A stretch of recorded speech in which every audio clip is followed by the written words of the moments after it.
Yes, people, we are live at the Albert JTV headquarters.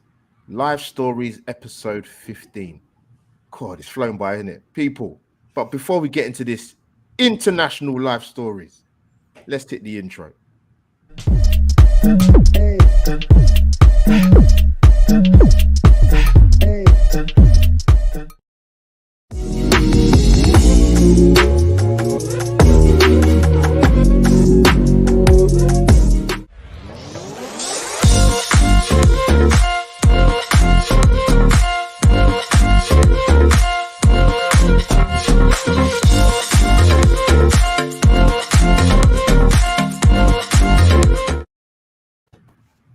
And there you have it, people. Once again, what a funky disco intro into Live Stories, episode 15. People, as I say, don't just touch the like button or caress it. Smash the like button and get them algorithms up, man, people. Audio listeners, you will not be neglected. This will go out on my Spotify and Anchor, so you can hear my dulcet tones, as I like to say. Now, as you can see, people, I haven't just got two Arsenal brothers on the panel. I've got this is the international live stories, probably the first one actually. So time difference has been probably a little bit of an issue trying to get these two on at the same time, but they've agreed. Scott, my bro, love you to pieces, man. Please tell us what time it is right now, and thank you for coming on. I'm going to apologise in advance if anyone sees me rubbing the old eyes or looking a little bit glazed over. I haven't been out partying. It's just 5 a.m. down under. So, but as I said to you boys, the things you do for love, the things you do for Arsenal, the things you do for your mates. So happy to be with you, mate, no matter what the time. Scott, it is much appreciated because I know the time difference between us, me and you. So the fact you're coming on, mate, much love to you, man. Thanks for coming back on the channel again. But yeah, I'm glad to get you on for live stories, but also obviously introducing first time on Albert JTV and appropriately for live stories, my brother all the way from two parts of the world. But Neil, thank you for coming on, man. Love you, bro. Much love, bro. Thank you so much, man. I really appreciate being on, called up. No, much like no, I'm glad to get you on, man. Like I said, I want to get you two on specifically for this Mhm. type of content. 15 episodes in, man. This is mad. Wow, congratulations, bro. Yeah. It wasn't even really an idea that I kind of really thought of doing in the channel. It just I don't know how it came about, but yeah, it was I'm glad I done it. But let me go to the chat quickly. Let me not ignore people. My brother's in there, man, all the way from the mighty streets of Swansea and Arthur Adelaide JC. Much love, brother, man. Ray, who I met Ray at the London Hippodrome for the event with Top Good Talk TV, Lee Judges TV, Hybrid Squad. So you Wow. know what, Neil and Scott, one of the best things actually in recent times is actually meeting the people that actually watch your content Hmm. because it's funny. I'll give you a little story before we go into big up to you, Ray. I was leaving the toilet and after with the victory against Everton, the pub near the ground. So I was going back home. Some random guys to come up to me. And he's speaking to me like he's known me for about 15, 20 years. I'm looking at I'm thinking, I stopped him, I said, bruv, I said, I'm going to be honest with you, right? I've not got an idea who you are. And he said, oh, no, Albert, I see your content, you go on Lee Judges TV. And I said, all right. And I said, now it makes sense. I said, because I'm looking at the guy thinking, I don't know this guy. I don't know what he's talking about. But then Hmm. it's mad. You don't realize people that watch your content until you actually kind of see them in the flesh. So Hmm. that's You've been the made it, Albert. This is a sign that you've made it, mate. You know what? I'll pay you the appearance fee at the end of the show for having me on, mate. Yes, no, I no. agree. So yeah, Tell it me is. when to send the wrong envelope. Yeah, of course, man. To both of you, I'll send you the right, man. I'll send you the goods, man. But nah, it's nice to meet these people because you don't Yeah. much as meeting Mhm. you guys and obviously talking to you guys. And I met JC in person now a few times. It's great, man. Thank you for the intro. Thank you for the retweets, people. Mhm. It's mad the amount of work you put in for 30 seconds, man. It's mad, man. But a big up Charlie in the chat as well, mate. Like I said to you before, man, we support very different clubs, but Charlie, Bristol Rovers fan, got promotion to League One. Is that right, Charlie? I'm sure it is. If it isn't, have a go at me. But great content he does, people. Go and subscribe to Charlie, man. Charlie will do something very, very soon. There's been people in the chat, man. G, much love, bro. And Robert. Well, Robert's coming there, you know. That's What, my man. Robert? That's one of my co-hosts on Oh, our wow. channel, Albert. He's up early this Yeah, morning. I Tell you thought what. Rob, much love, brother. Even though you're a United fan, but I love you, man. Football community. But yeah, people, like I said, smash the like button and also plug people subscribe to follow Scott and Neil on Twitter, and also you see the Twitter handles going on the bottom of the screen. So if you've got more than one device, go and multitask, people. It's possible, man. But yeah, let's start off with Neil, actually, as I do with all my guests. First question, the most obvious question to all people. Your Arsenal story. Why Arsenal? Influences and earliest memories. Hashtag the Arsenal. Hashtag the Arsenal. So it was 1999. I was about 12, 13 at the time. Semi-final versus FA Cup semi-final versus Manchester United. Oh, that was a painful one. It was a painful one, but that's where my Arsenal journey started, and I couldn't help but be glued to the TV. Now, mind you, my entire house at that time, and I was living in Trinidad at the time. I had moved to Florida anytime yet. So my dad was a United fan, and all of Trinidad was a United fan because of Dwight York. He played for United. Am I coming in a bit delayed? No, that's all right. That's why we can hear you. It's fine. It's fine. Keep going. Okay. Yeah. So yeah, man. As much as it was a bitter way to start watching Arsenal, because that Ryan Giggs goal haunt me to this day. To this day, that it haunts me. Even when he took his shirt off, it haunts me even more. Yeah, it that's when my journey started, man. 1999 FA Cup semi-final versus Manchester United. Okay, cool, man. Now you know what that game. I remember. You know what it is. I think because we're Arsenal fans. I remember it like it was yesterday. It's one of them games you get, and that goes to extra time. It's draining, man. And because it's your club, I mean, like I said, the most recent game I can think of, off the top of my head, the Manchester City Real Madrid game. We're not City fans, not Madrid fans, but to watch that game for the length of time you watched it and the way the game unfolded, it's draining, man. And when you lose a game like that, like Neil said, man, the gigs. I remember watching. I was in the pub watching that game. It was we missed a penalty with Bergkamp, and it took a lot out of you, man.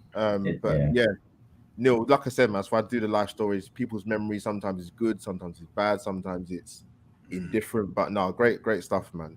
Scott, let me throw it over to you, my friend. I'm going to be controversial. Right? As a 6-year-old, which was when I started playing football, and I had an illustrious playing career, man, but I never quite had any talent or potential. I was more of a tactical bench warmer. But my first kit was a Liverpool kit with Robbie Fowler on the back, because I've got an uncle who's a Spurs fan. I've got another uncle who's a Liverpool fan, and they both tried getting their claws into me and getting me on board with their teams. But I remember in '96, a bloke called Arsene Wenger signed for the Arsenal. And my grandfather, being Maltese in background, he used to read the English newspapers. So he would get the English newspaper. We'd get it about a week late because we're so far away. But he would read it, and he was reading to me about this guy, Arsene Wenger, who was the manager of Arsenal, and that was the club he supported. And I remember being really intrigued, even at that age of about 8, by this manager and by this club, Arsenal, because I didn't actually realise my grandfather supported it. And then he actually talked me into Arsenal. He had an Arsenal jacket. I always remember it. It had the gold cannon on the side. Oh, wow. And I remember even being a kid thinking, wow, a cannon, that's really cool. A manager from Japan, that's kind of close to here. And then from there, it just became a passion. I used to watch the games with my grandfather every weekend. Obviously, the coverage, being down in Australia, you would only get maybe 1 or 2 Premier League matches shown on the weekend. And they would pick who it was. But I remember when there was Arsenal on, I'd watch it with my grandfather, and that's where it started, man. That was the beginning of the journey. The Robbie Fowler jersey went in the bin. and it was time. It was Arsenal from there. Great stuff. No, great stuff, Scott. I was gonna say, and this is kind of going to lead me on to my next question, which can probably be kind of part one, sort of going in part two into it. And I come back to Neil. It's probably hard to quantify because obviously I'm here in the UK and many other the guys are. So you guys will be on the ground, obviously in your countries in terms of Australia and in terms of Trinidad and Tobago and America. Neil, I think you're in Florida, right? Is that Neil? Is that right? Yeah. Yeah.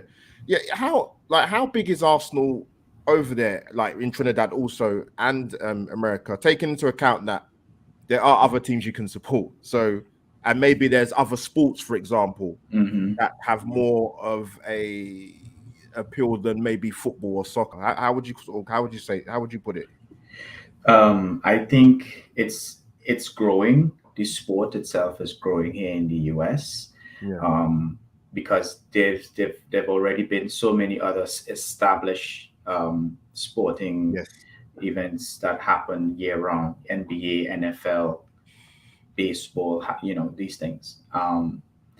But in terms of the coverage and who Yes. watches it and everything like that, I know that there's a group in Miami that, there's the Miami Gooners. There's also a group in Tampa. And as I watch and watch other fan channels, I see sometimes they might come across to the US and they might go to different states, and you see actually that there's actually a following. Now there is the MLS here in Florida. There's Inter Miami that's trying to be established by David Beckham, and it's growing quite rapidly. So I think the sport itself is really established good roots, and it's going to take off. I can't see it overpassing the NFL or No the chance. NBA, Yeah. but it's definitely going to be up there. In terms of Trinidad and in terms of Arsenal supporters, I can't tell you that I know many Arsenal supporters in Trinidad and Tobago, and more so Tobago because that's where Dwight York is from. And Yes. not many of our players that there was Dwight Edwards, there's Russell Latipi, all these players that came abroad and started playing football. Sterling John, Kenwin Jones, but in terms of full-on support because of the accolades Manchester United went on to win while he was there. They won the treble that year in 1999. All of Trinidad was basically United and very few Arsenal fans. Were there a couple of Newcastles as well with Shaka Hislop? Yes, there was. I remember Shaq. Yeah, you know what? He actually played for Newcastle at a time where, they were a very good. They were a decent team to watch. Newcastle. You know what? A couple of games here and there, they could have been the Premier League champions, maybe on one occasion. But that was during the time with Alan Shearer, right? Yeah, that would have been Shaka's that would have been playing, and definitely, man, he was on like the good, like Rob Lee. Probably it's been a while there. Say again. Shaka Hislop was there for a while, wasn't he? Yeah, he was, man. He went on to West Ham. Yes, he did. Yeah, man. Well said. Neil, I was going to ask you, like, one thing I was curious to ask both of you. I'm going to come to Scott as well. Obviously, in the UK, we have you can watch games for free. Not encouraging people to watch certain streams, but like obviously, I have Sky. So what do I pay? I pay for Sky Sports alone. It works out. I think it's about £25 to £30 a month. How accessible is it to watch the games? What time? How early do you have to get up? You want to go first, Scott? Yeah, no worries. Well, look, the kickoffs for us, right? It's accessible in terms of accessing the content because for about, and I'll try and convert currency for about £8 a month. All the Premier League matches are broadcast live down here. Wow, we do that through an app. So if you're with the rights of the Premier League have been bought by a telecommunications company down here who do a brilliant job, Optus Sport. Okay. And for about £8, or if your phone is on a contract with them, you get access to the app. And then every game is broadcast live. We don't miss a match down here. The problem is in terms of time accessibility. The early game is, depending on time difference, about a 10 or 11 p.m. kickoff. Sometimes you'll get a 9:30 p.m. kickoff. Yeah. Then you've got a match usually at 1 a.m. And then 4 a.m. Ooh. So it's usually like about 10:30 p.m., 1 a.m., and 4:30 a.m. My favorite's the 4:30 a.m. because you can get up, watch the match, and then get on with your day.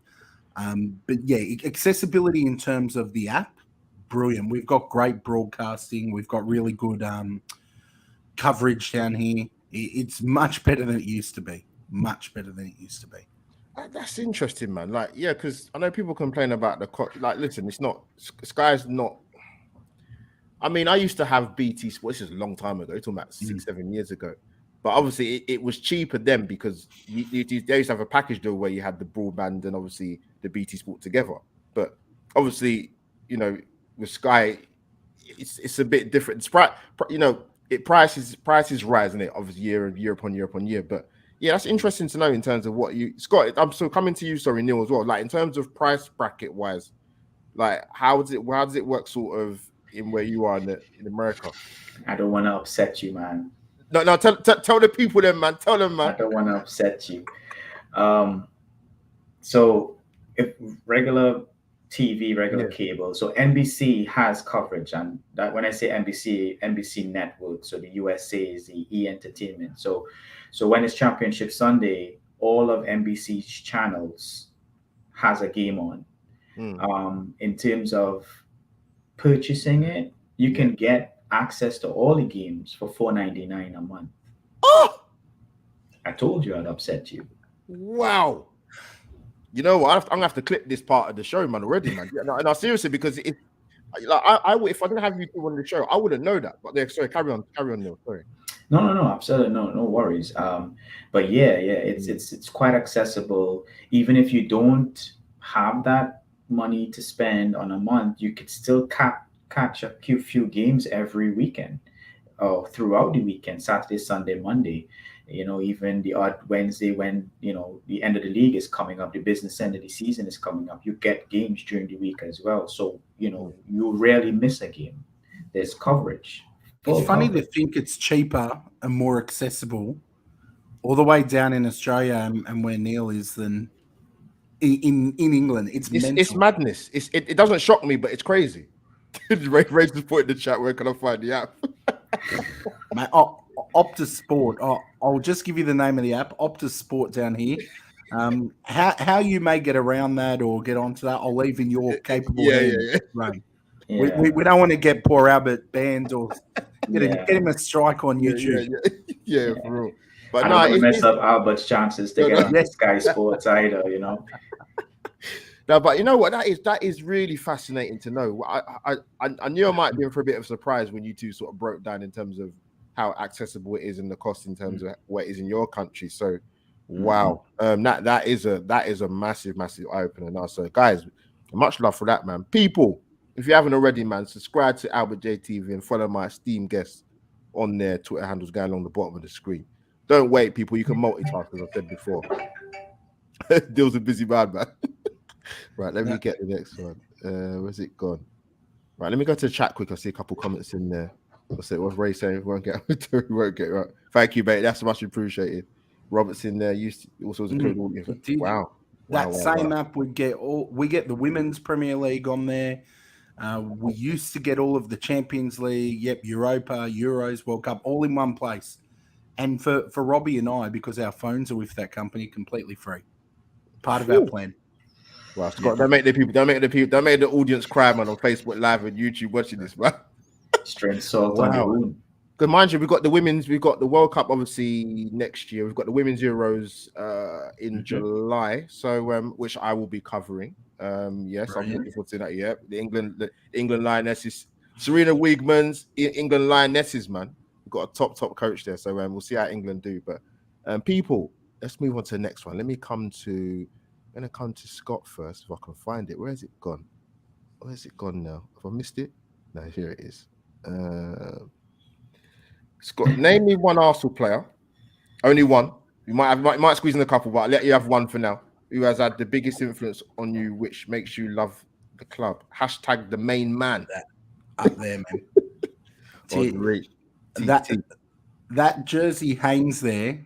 It's not my most cherished one, but that was given to me by a friend of mine who's a Man United fan. So I know how easy it was to not damage that and to just give it to me as it Yeah. was. Yeah. But Thierry Henry for me is just the ultimate athlete. I love everything about Henry. His mentality. Um, you know, the guy who bangs 2 free kicks in a row turns around, doesn't want to run and celebrate, but says, "Is that good enough? Is that enough?" The screamers he scored. I love how Omri was always his own harshest critic, Mm. even on the rare occasion that he maybe didn't perform to his standards, which was still better than 99.9% of the players. You could tell he was never happy with his performance and that drive he has. But honestly, as a man, as an athlete, I think he's fantastic. He's just that's why when he was making comments earlier in the year, about the Arsenal Yeah. squad and the way we were performing, and so many people were turning on him. Yeah. So, yeah. I was just sitting there thinking, I'm obviously a little bit older than a lot of fans that get around on social media. I was sitting back thinking, I can tell you guys weren't privileged enough to watch this guy live week in, week out, because Yeah. this is not him hating Arsenal. This is the way someone like Thierry Henry, a serial winner, shows his love. He's frustrated at how we're performing, and his expectations are sky high. It's not Standard. him. Standard. He's not trying to get likes or trying to get fame. He doesn't need that. No, he doesn't. He doesn't need any of it. But he's a serial winner, and I love that about Thierry Henry. The squad right now is missing a player with that mentality. He was just brilliant. And I haven't even spoken about the way he scored goals. You don't need to. It explains itself. Yeah, you're right. You know what? You talk about the two words world class, which is what we've lacked in Arsenal's probably team for quite a long time. If you're going to be brutally honest, we don't have any world class players. And I don't think I'd ever turn around. I mean, I've been lucky, Scott, as you mentioned about the age thing. I've seen some fantastic Arsenal sides through different decades. I've been fortunate. I'm lucky enough to remember Arsenal before Arsene Wenger. That's why I still love George Graham. I love they talk about Wenger having a statue in the new stadium. We need to do something to remember George. Sorry, 100% George Graham. He set. There's many people that set the foundations if you're going to go really deep into in terms of Herbert Chapman. But listen, gorgeous George, man. Like, listen, I'm biased. I love the guy, so I'm going to say that. Not nothing against Wenger, but George is my guy, innit? Before I come to about Henri, it's funny because if you both ask me to say, what's your favorite Henri sort of goal, I'd have to take about 20 minutes to think about it, because there's more than one. Yeah, exactly. And the thing is, when people sometimes on Twitter, one of the good things about it, by the way, when they show highlight reels. I mean, I saw one of Henri probably about a month ago. I was just sitting there shaking my head, thinking this guy played for us. He just embarrassed people. I mean, there's one goal off the top of my head that just gives me chills. People in the chat might have got the wrong. It's either I think it might have been 08. I'm sure it might have been 08. We beat Manchester United 2-1 at the Emirates, and Aboué done that beautiful 1-2 of Rosicky. Aboué puts in a beautiful cross, and Henri scores a header. Plus it was last minute, so it's spine tingling, man. It's beautiful header past Van der Sar, but it's got great stuff, man. Neil, coming to you, man. Same question, man. I know it's hard, but you got to choose one, brother. Just to add to the Thierry Henry beat, I remember that little chip up in front, turn on the player and scored. United. Yeah. Just wanted to drop that in there. But as much as I adore Thierry Henry, it's a toss-up between Dennis Bergkamp and Patrick Vieira for me. Sure. They are foundational, integral players to allow the player that Henry became, what he become, as a striker, as an attacking player. But if I had to choose one, and it's because I met him in person and he's have Wow. a signed jacket. It's Patrick Vieira. Oh, you know what, Neil? You see, I'm glad you brought Patrick out. I've said it before, but I'm happy to say it again. And listen, people are going to say I'm being biased because as an Arsenal fan. No, I'm not. No, I'm not. Um, Vieira was levels for Mhm. France and Arsenal. I don't think I've seen a player like him since, if I'm being totally honest with you. People, current kind of football world and social media world, Kante. I love N'Golo Kante, don't get me wrong. Yeah. Mhm. But a Passion Vieira, are you mad? No chance. No chance. And the thing is, Vieira was a better footballer than people give him credit for. Oh yeah. He could do everything. And I said this when I had Mo on Live Stories, the last episode. Big up Mo, man. When people talk about Premier League best 11s, right? Mhm. If it depend on what formation you play, but I don't really care. It's just to say 4-4-2 anyway. Hands down, him, Vieira, Gerrard. Hands down. Yeah. I don't hear no argument about Scholes. I can respect them as players. I don't hear no nothing about him. Lampard. I love David Silva. Listen, Gerrard, Vieira, all day. All day. They could do everything. And let me just add here I mean, that the reason why I personally believe if we had Patrick Vieira in that '06 team that played Barcelona, Yeah. that going through to Lehman's where he got that when he came out yeah, and did a mad thing and all of that, it would have never yeah, happened. Never yeah, happened. Because when he's in the team, there's a confidence, there's a foundation, there's something, there's like a wall, an invisible wall yeah, between him and his goalkeeper, because that's the kind of protection he brings. yeah. You No, know? 100%. And it's funny. It's not that it triggers me when people go, "Oh, it's back can take," because the problem is when people make that comparison, right? No disrespect, because you can't help when you're born, but if you're going to make a comparison against between two players and you've never Mhm. seen one of the players play before, that doesn't make any sense to me. Your Yeah. argument's already flawed Hmm. because if you'd have seen Vieira play, I don't personally feel, particularly with some Chelsea fans, that they would even dare to make that comparison. Yeah. and Absolutely not. and let's just also add that there's no other player that can wear the vapor rub on his shirt like he can. Mhm. Very well said. Well said. I know it's a love scene that. I was like, go on, Patrick, man. Patrick's ready You for know what, war. as well, Go on, come on in, Scott. Come Patrick, in. just quickly on Patrick, his defensive work and his leadership always get acknowledged, right? And Kante's got that too. Like he's got that defensive work. But I don't see Kante as the same leader on the pitch as Vieira. He was very vocal. But the way Vieira contributed to the attack as well Yeah, 100%. was levels. His attacking play is always overlooked. It's always about the Transition. defense, Transition, the yeah. tackle, the niggle. But he scored some great goals and he set up so many as well. His attacking attributes are very underappreciated. Yeah. I Well think said. not necessarily by Gunners, but Hmm. by other By the fan wider bases. footballer community. Yeah, Yeah. 100%, Yeah, 100%, absolutely. 100%, bro. He can transition as good as any. As good as Yeah. any, trust me. But yeah, man. Now be both Neil, Scott, fantastic stuff, man. Let's move on to the next. What we've got here. Well, this is a bit of a gear change. I'm gonna go last because I hope no one's going. I don't think either of you will nick my one anyway. Going a bit left field here, people. But I think it's an interesting question to get you guys two thoughts really. Because obviously as well, before I sort of ask the question, people can read it on the screen. Obviously you guys obviously love Arsenal football, but there's, I'm sure in the countries you're at, there's other sports that catch your eye and that you have an interest for. So maybe it might come in that as well. But I'm gonna kick off with Neil actually. Name me one global non-footballing sportsman who you feel could be a potential sporting star. Hashtag future star. Could be football, could be anything, bro.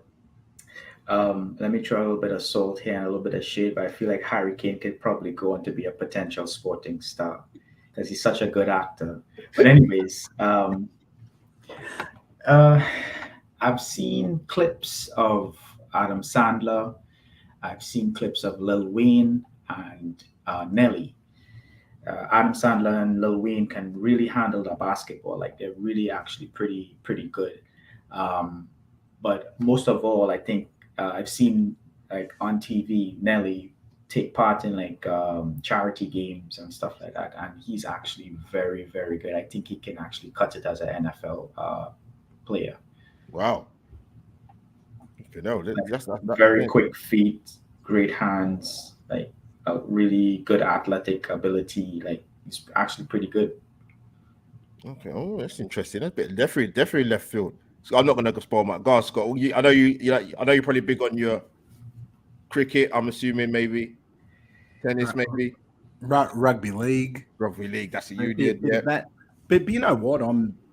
This question, because you let me know this question was coming before the show, and I'm great. And I still couldn't think of who I wanted to say.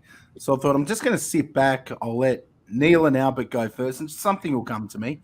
But you know what? The guy I'm going to mention is already a star, but I think he's got potential in another sport too. Nick Kyrgios. I'm not sure if you guys Oh, watch yes, much we, tennis. we, Right? yeah. We know Nick. We know Nick. I feel like with Nick Kyrgios, I mean, we spoke about the attitude of Henri and the attitude of Vieira. This is a guy who reminds me of the Happy Gilmore of tennis. You never know what he's going to do, right? But he's actually a really good basketball player. Nick Kyrgios, he's got a lot of passion for basketball. We had a charity match down here. It would have been maybe 5-6 weeks ago for a couple of our national basketball teams. And he just went in hard, man. There were sports presenters and all these people trying to take shots, and he was just towering over with the blocks and sinking layups. He's actually a really good basketballer. I'm not saying he's, before anyone jumps on me in the chat, I'm not saying he's an NBA level player, but I just found it really interesting that someone like him, who's a very good tennis player when he's not breaking rackets, he can actually ball as well. He could do it, not at an NBA level, but certainly maybe down here at an NBL, which is our league level. But yeah, I just thought that was really interesting. He came straight to mind. I'm glad you brought his name up because obviously I'm a big. As much as people might not know this or people don't know me well, like obviously I love Arsenal, love football, but I watch a lot of sport. I love cricket, I love tennis, I love golf, snooker. I love big athletics fan. Nick Kyrgios, right? You know what? I saw a Facebook like kind of highlights reel of him. His talent is insane. Let me get that firstly. How's he viewed in Australia, Scott? Generally by the public. Divisive, man. Divisive. Yeah, Look, I'm gonna be really generalized here, and this is a good shout from Rob as well, because a lot of people don't realize Usain Bolt played in our A League. He had a small stint playing in the A League, and yeah, he's got that pace, but there were some elements that let him down. But yeah, Kyrgios is a divisive figure. I mean, generally more traditional or older people are just outraged by his antics. People like myself who don't mind banter, taking the mic, I don't mind watching him. Like I said, he reminds me of he is box office. He is box office. Look, people tune in to watch him that wouldn't normally watch tennis because he's entertaining. You never know what's going to happen next. So he's very divisive though. He cops it in the media down here. But he seems to have that attitude where he just does whatever he wants anyway.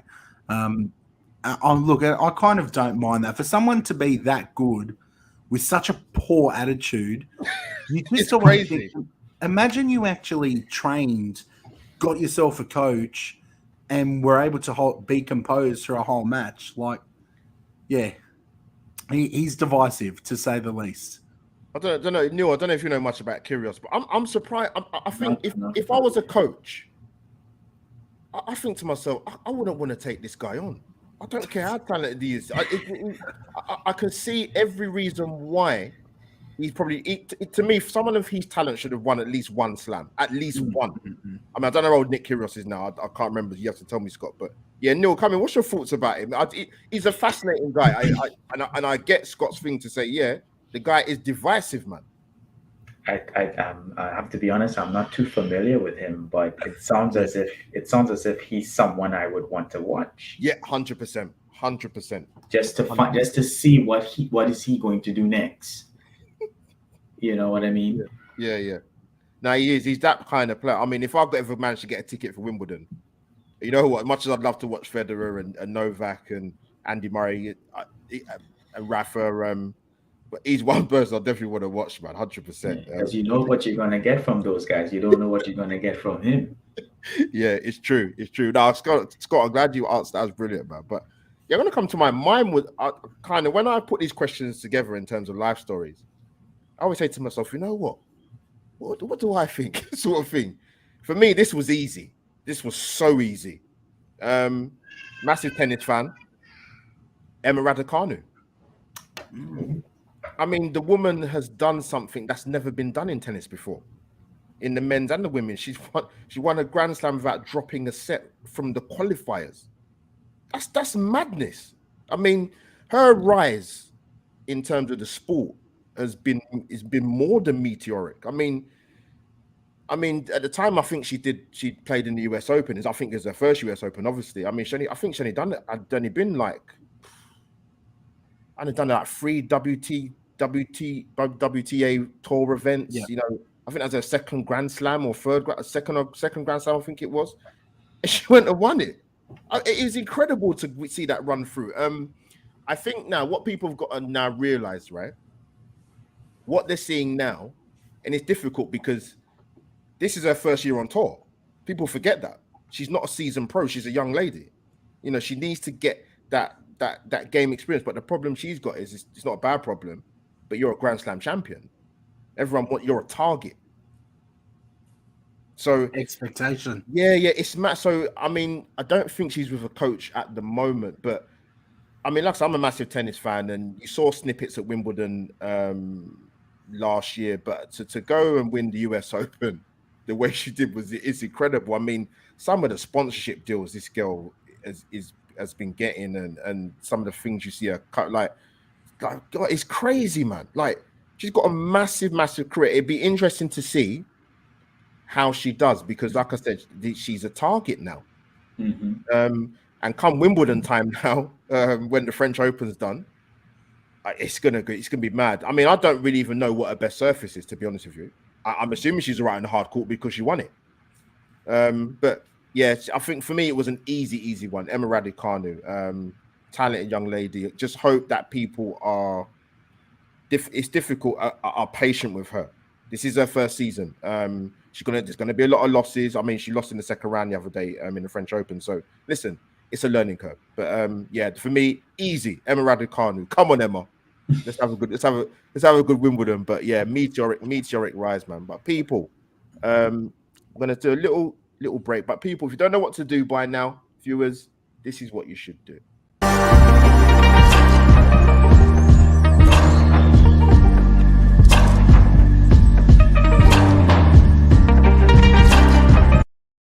And there you have it for the audio listeners. That was a little serene intro talking about subscribe to Albert J TV.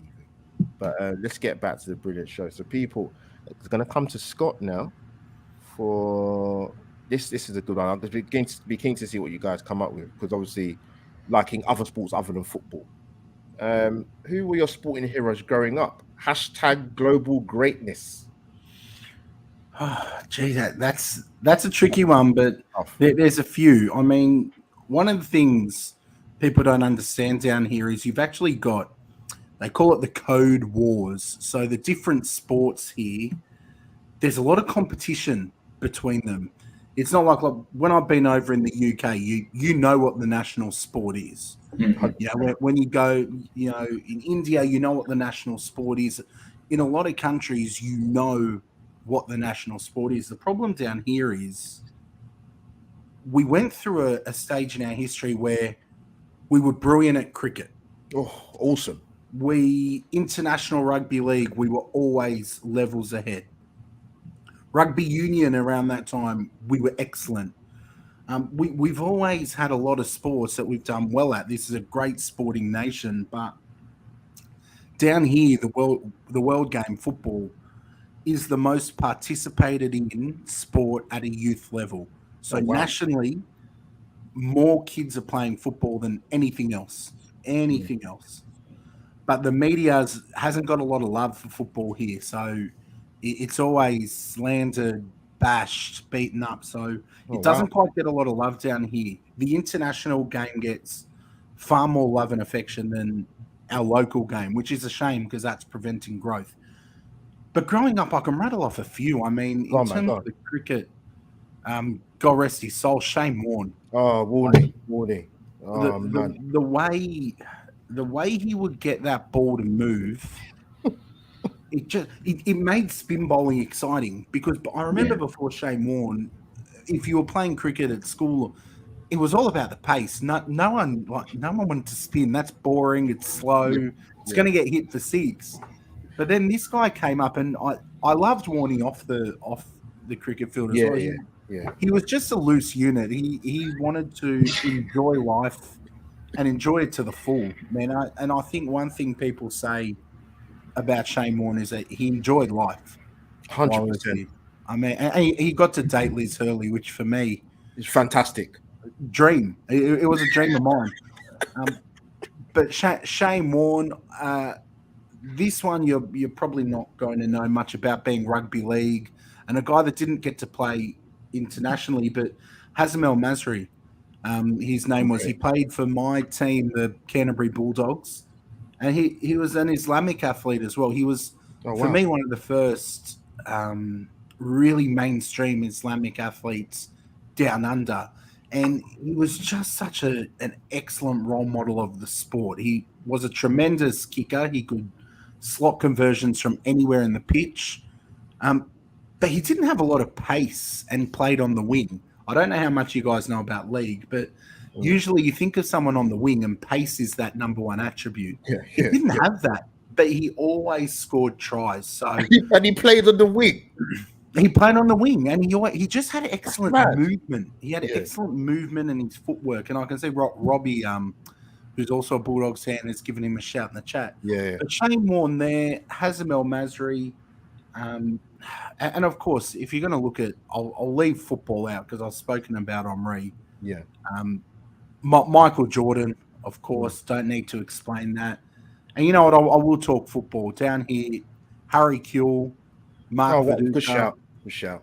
Harry Kuehl, Viduka, and Tim Cahill. Timmy Cahill. Yes. The Millwall fans love him here. I live near the old bit. I live near Millwall, so they Yeah. love him here. Trust me. Tim Cahill, funnily enough, I know I've gone on for ages because No, there's go so on, man. many, but Cahill still, I think, has the record for most headed goals in the Premier League. Wow. I'm sure he's still got that record. And when you meet Timmy Cahill, he's not actually Not that the tall. biggest. He's not. He's Yeah. not the biggest guy, but his technique, Brilliant in the air. Yeah. Super. amazing, man. He's carried the Australian national team at times on his back and done it brilliantly. But I could go on forever. There's so many. That's right. There's No, some of the main ones. no, a good shout with Timmy Cahill, especially as well, man. Neil, come to you. You can read off a few if you want, man. But who's the one that sort of came to your mind at first? Well, I mean, Scott is gonna be fully aware of this batsman.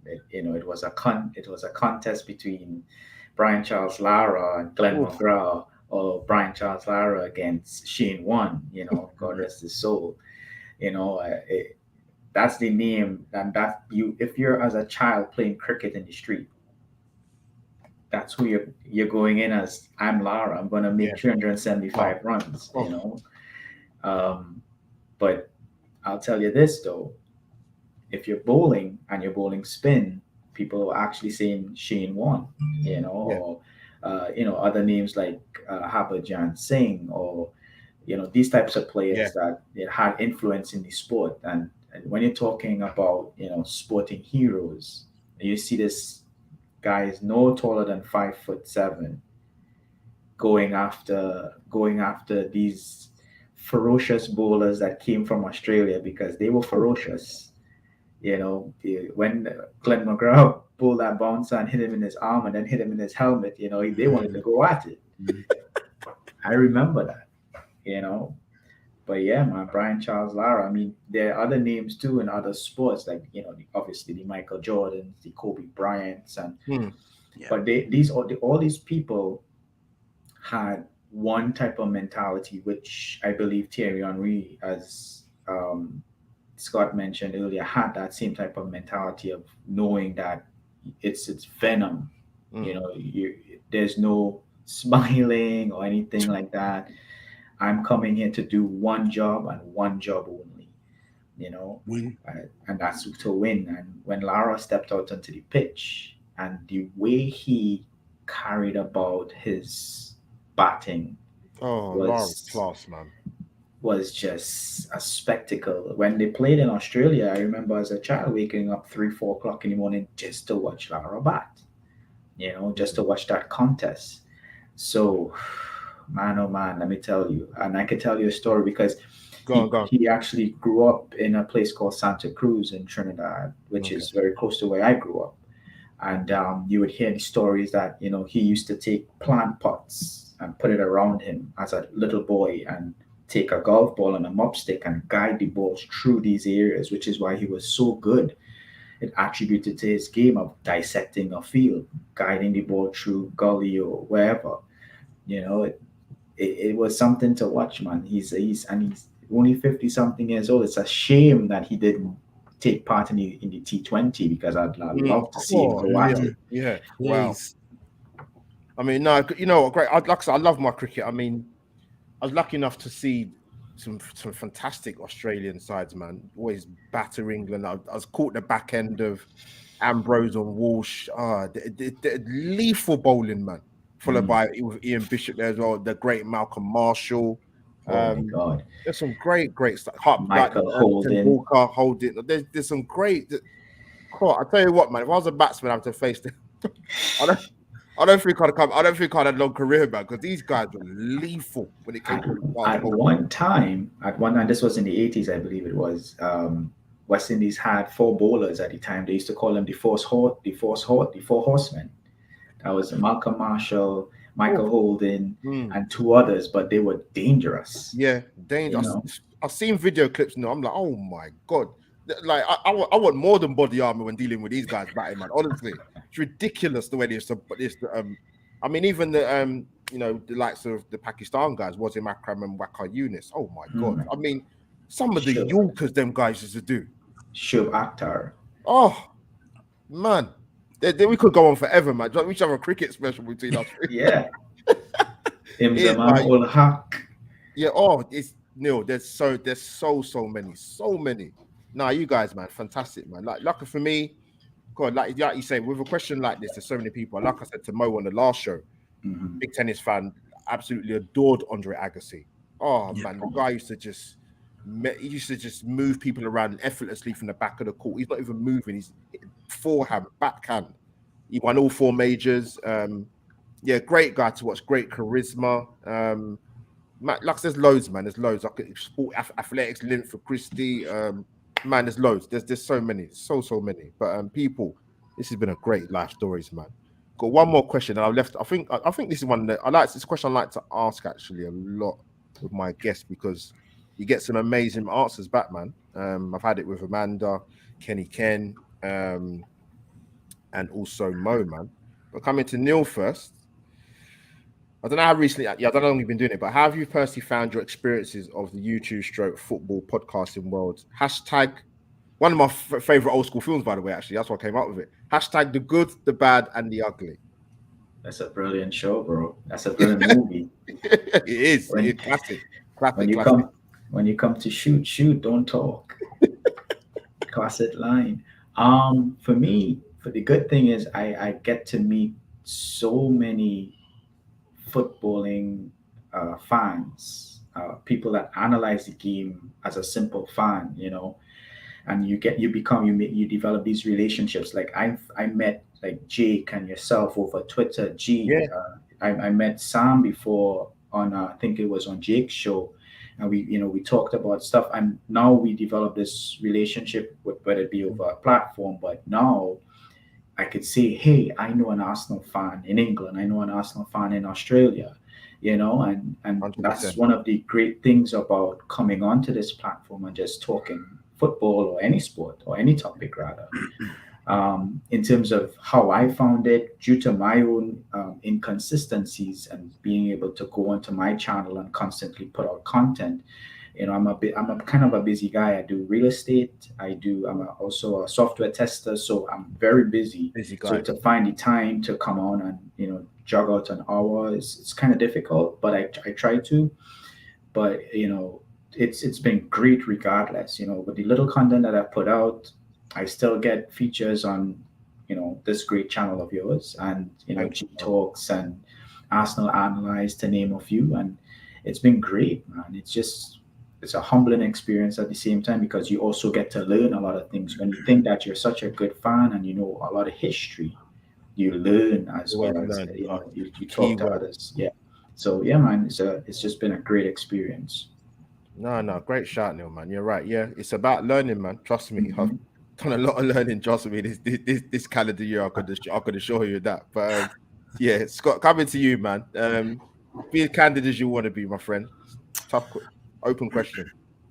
Man, I think you've hammered it with the good, the bad, and the ugly. It's a journey. It's a journey, and a lot of people kind of sit back and think, yeah, everyone's got a YouTube channel. You just turn your camera on, say what you're thinking, turn it off. It's as easy as that. But when you start doing it, and I mean, on our channel, we do 2 live shows a week, Tuesday nights, Thursday nights. People don't think of the commitment it takes. Like, I know on those nights we have dinner with my family on a Tuesday night. We have dinner with my wife's family on a Thursday night. Like, I always leave those things early so that I can be home ready to go live. I know that during the day I've got to find time on my lunch breaks at work to get the thumbnail, to get the stream set up, to have it all ready. Like, it's a real grind, and a lot of the time people don't understand, if they're not doing it, the amount of work. But in saying that, you wouldn't do it unless you loved it. 100%. On our channel, I mean, despite being small, I think we're 8 subscribers away from 600. Come on, let's get him up there. We're 8 away from 600. So, despite being small, we've linked up with John Aloisi, who played for the Australian Remember him. Yeah. international team, and is coaching a team in the A-League Grand Final. Fabrizio Romano has been on the channel, which was Done. Wow, Brilliant. that's mind-blowing. Brilliant. Yeah, I remember seeing that. Brilliant, mate. Lee Judges, yourself. Gaffer. Man, Lee, I love Lee. Lovely. I love Lee. Kenny Ken, I've spoke to on other channels. The people you talk to, the community is, man, that's probably the best part for me. The link ups. Mark Bosnich as another one. Like, we've linked up with a lot of people, and those experiences are ones you never forget. But I'm not going to lie. One of the things that makes it really hard, and I find this as an Arsenal fan, is that our fan base at the moment is, everyone says, yeah, we're all united, North London forever. It's not that way. It's not. Because anyone will clip anything you say now, take it out of context, and use it to either paint you as you're either a negative Arteta out, or you're one of the good guys, you're really positive, you're Arteta in, you trust the process. Now, I'm not going to go down that rabbit hole, but I feel like with our base, you're forced into, there's a lot of people out there who I know are come across as super positive, but I genuinely wonder just how positive they actually are. Yeah. Or if they're scared to maybe say something that's seen as unpopular and negative. Now, for me, my stance, Good point. I put out a video after January expressing my disappointment and saying that I thought it was going to come back to cost us. And I'm still really bitterly disappointed with how the season ended, Albert. We blew a chance that I think is going to be harder to get next season because the teams around us will improve. But I look on Twitter, I look on social media, and it makes me, it's almost like gaslighting. I sit there and think, is it me? Am I incredibly negative to be disappointed about how the season ended? Am I one of the bad guys? Am I an Arteta outer? It's just, it's not as united as people make you think. And you've always got to double check before you say something on a live stream that maybe you can't take back, because that'll get clipped, that'll be used against you, because not everyone's one of the good guys. or Mhm. girls out there that No, they're no, I know looking that. for Yeah, opportunities to bring you down and paint you in a certain way. So for yeah. all the positives about this YouTube world, football world, that's a negative as well, I find. And I feel like other fan bases are allowed to express how they're feeling a little bit more than we are. And there's always that pressure of saying the wrong thing and getting labeled a certain way. That makes it difficult for me.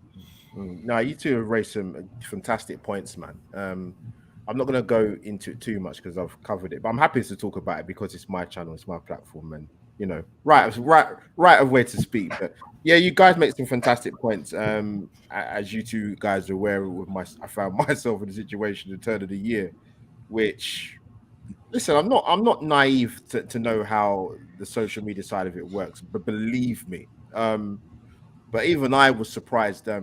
I guess for me, when it's not even members of your own fan base that are getting on board and saying things where they've never really spoken to you, or they've never spoken to you, yet they've always got something to say. Mhm. Yeah, we'll quote tweet. Don't work with that person again. That person's a bully. No one in the Arsenal fan base should work with him again. And the person that actually said that at the time has my phone number. Wow. So if they had a problem, They could have talked to you about it. but the issue is, and Scott raised a good point, they knew what they was doing because Twitter's more traction. That person's always on Twitter. Let me quote tweet it and whip up a storm because they Mm. know what they're doing. And Scott, you raised a good point because I can't sit here and lie to people and go, it's all fantastic. I've met some fantastic people domestically, globally, with the two fantastic guys sitting on the panel with me. But listen, get into this game, embrace it. Um, you know, stick to your own lane, but keep an eye on what's out there. But be rest assured, there are people out there that don't want the best of you and will look for any opportunity to go and take you down. And I'm talking from Mhm. my own personal experience. For example, I've met some amazing females on the platform, even at games. And there was a situation where certain people were going around the platform, private messaging females. Have you spoken to this man before? How's the conversations gone? That's the level that people will go to get you thrown under the bus. And that's been made aware to me, even still to this day. So, people, I'm not saying this to scare you. I'm just telling you the harsh realities of social media, in particularly the Twitter platform. Mhm. People will go to that length. You know what I mean? So, people, I've got two fantastic guys that have given their own views, the positive and the negative, and I will also add to that as well. But like I said, I've met some amazing people doing this, and I wouldn't change that for the world. And I've been fortunate. As I said before, Dan Potts DM me late 2020, likes your content, you speak well. Come on, same on Arsenal. The rest is history. Thank you to Tom, Sophie, Amanda, Craig, Lee, Dan. I'm blessed.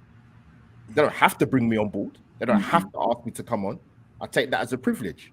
If Yeah. people don't get that opportunity, who have been doing the YouTube for longer than I have, for example, it's not my problem. There's a lot of YouTube channels out there. There's a hell of a lot of that out there. So it's up to you as an individual to stand out or to do your thing and to be consistent. Yeah, man. I mean, this is a tool. Essentially, it's a tool, and it can be used for really good things, and it can Yeah. also be used for really bad things. Yes. And it's just down to one thing, and that's choice. What you choose to do, or who you choose to do what with. It's really something, but that's unfortunate, man. I'm sorry to hear that. Yeah. No. I know. You know what it is. I think. Like I said before, like I'm not. I'm not. It shocks me and it doesn't shock me. But I think when you're the person that's when it happens to you. I mean, listen, I've had some fantastic support from a lot of guys that have rang me and spoke to me privately. Like they saw what was occurring, they saw what was happening, they saw the witch hunt, they saw the way people were trying to operate, and it didn't gain the traction people wanted. Tough. You know, it happens. But yeah, it wasn't a great experience. Neil, I'll be honest with you. Scott knows, and the people that have, the people in the chat that But know. you grow from it, man. You come out Yeah. stronger. You come out fighting, and look at your growth. Look at the growth, and you should. You're probably not going to give yourself the kudos you deserve, man. But you're one of the hardest working content creators I know. So big ups to you, man. You keep. It's been a pleasure to watch your channel and yourself, your profile grow, and because it's well deserved. Well deserved. Keep doing what you're doing. Let me add to that by saying when Jake reached out to me, Albert, and he said, "Listen, Albert wants to bring you onto his channel." I could have been doing cartwheels, bro. Because no, I respect the work that you've done. You know, it takes a lot of work. It takes great amount of work. You know, and Scott was a perfect testament to that, explaining how his lifestyle is to put in the work, to be there, to be able to switch the camera on and be on time, and all the other things that goes on in there. And you know, I've seen your channel start, and then I saw the link up with Lee Judges. I was like, wow. You know, it is a testament to what you're doing and how you're doing it and the way you're caring about yourself. So, again, thank you for bringing me on here. No, much love, brothers. You two make very good points in terms of sort of doing the YouTube and doing the podcast inside of it, but also that you do have a life outside of it. Because obviously, I've been very open with life outside of YouTube, right? So, I lost my mum in the first lockdown in April 2020, right? So. I only started my YouTube channel 2 months after she died, which is not very long. And I kind of had to make a decision sort of the end of 2020. Like I thought, I've put a lot of work into it. I'm not going to give up the channel, but there's a lot of things going on, so I need to decide how I'm going to do this going forward. So I took a bit of a back seat. So it surprises people when they go to me. I'll say to them, I don't do as much content as I did before. They're like, "What? Are you sure?" I said, "Yeah, I'm being serious. I've cut back a hell of a lot." And because I took that conscious decision the end of 2020, I still have my channel now. And it's the decisions you make, because you know, life. Listen, YouTube's not my life. Twitter's not my life. You do have beautiful families, misses, and I don't have a missus, but that's another story anyway. But yeah, you know what I mean. But yeah, Albert's single, ladies. He's single and ready to mingle. Maybe hit him up on Twitter. Ask him for his WhatsApp number. Make it happen. Hashtag find Albert a wife. Yeah, maybe not for the Twitter one, but maybe not for that. But listen, I get what you mean. But yeah, you're right. There's a balance between outside, like JC will know in the chat, G Talks will know, many people know. Yep. So it's about balance. And like I said, I took the necessary decision I needed to take the end of 2020, and I still got my channel now. And I know I did the right thing. So people in the chat, you've been amazing. I've had 2 amazing guests.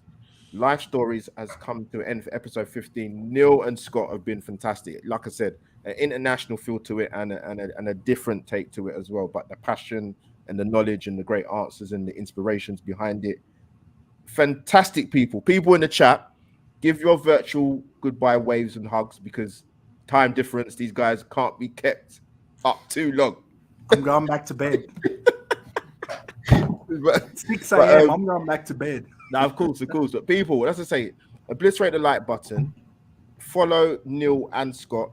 Don't just follow them on Twitter, but also don't subscribe to their channels. And I'm going to double check to make sure. I'm sure I have done it for you too. I'm sure. I'm 99.9% sure.